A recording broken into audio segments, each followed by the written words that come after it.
নমস্কার, জয় রাধে রাধে শ্যাম, রাধে রাধে। আজকের আলোচ্য বিষয় হলো মহাভারতের কথা, অমৃত সমান। আসুন আমরা শ্রবণ করি। রাধে রাধে। ভীষ্ম, বিদুর, যুধিষ্ঠির চরিত্র যেমন বাস্তব সত্য, তেমনি শকুনি, দুর্যোধন, দুঃশাসন চরিত্রের অনুরূপ চরিত্র সমাজে বর্তমান। নারী চরিত্রের গান্ধারী, কুন্তী, দ্রৌপদী, সৌভদ্রা তাঁদের নারী সুলভ প্রেম, ভালোবাসা, স্নেহ, মাতৃত্ব ইত্যাদির সমন্বিত রূপে ভারত সমাজে চিরপরিচিত এবং শ্রদ্ধেয় তথা আদর্শরূপে অনুকরণীয় বটে।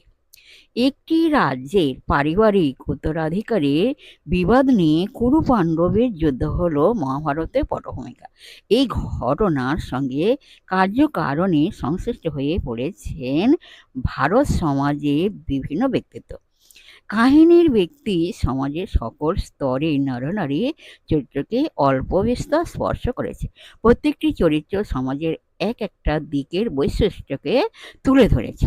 মহান এবং খল চরিত্রের দ্বন্দ্বের মধ্যেই সত্য ধর্মকে প্রতিষ্ঠা করা হয়েছে। ব্যাসদেব মহাভারতে প্রত্যেকটি মহান বা খল চরিত্রকে সামগ্রিকভাবে পাঠকের সম্মুখে তুলে ধরেছেন। ব্যাসদেব চিত্রিত সমাজই ভারতবর্ষের আদর্শ সমাজ। এই আদর্শের অনুসরণেই সমাজের ও ব্যক্তির অভ্যুদয় এবং নিঃশ্রেয়স লাভ। ব্যাসদেবকে আশ্রয় ও অবলম্বন করেই স্বামী তথাগতানন্দজি মহাভারতের চরিত্রগুলিকে অনুপুঙ্খ বিচার করে আমাদের সম্মুখে উপস্থাপিত করেছেন।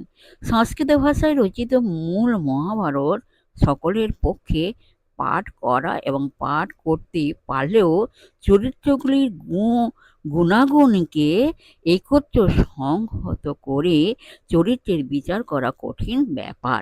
স্বামী তথাগতানন্দজি ভারতীয় পারিবারিক জীবনে যাতে মহাভারতে আদর্শ চরিত্রগুলির প্রভাব পুনরায় প্রতিষ্ঠিত হয় সেই উদ্দেশ্যে মূল মহাভারতকে অনুসরণ করে বিশিষ্ট এবং সাধারণ উভয় প্রকার চরিত্র কয়টি আমাদের নিকট উপস্থাপিত করেছেন।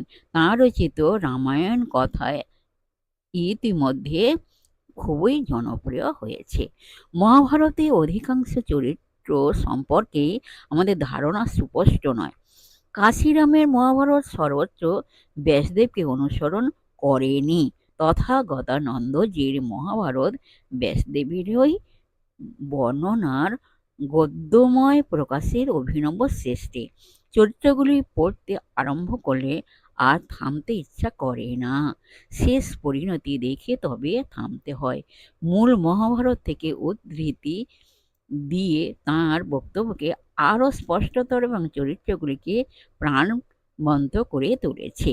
মহাভারতে শ্রীকৃষ্ণ যে অভূতপূর্ব ভূমিকা পালন করে গেছেন তার বিশ্লেষণটি শ্রীকৃষ্ণ চরিত্র মূল্যায়নের একটি নিরপেক্ষ যথার্থ দিগদর্শন।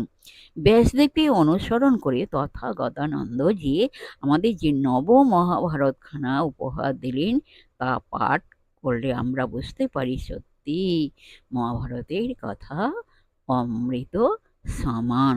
জয় রাধে রাধে শ্যাম, রাধে রাধে। আজকের এখানে বিশ্রাম রাখলাম। বিশেষ সুহৃদা ভক্তবৃন্দের উদ্দেশ্যে বলছি, প্রত্যেকের উদ্দেশ্যে বলছি, সবাই সুখে থাকবেন, শান্তিতে থাকবেন, আনন্দে থাকবেন।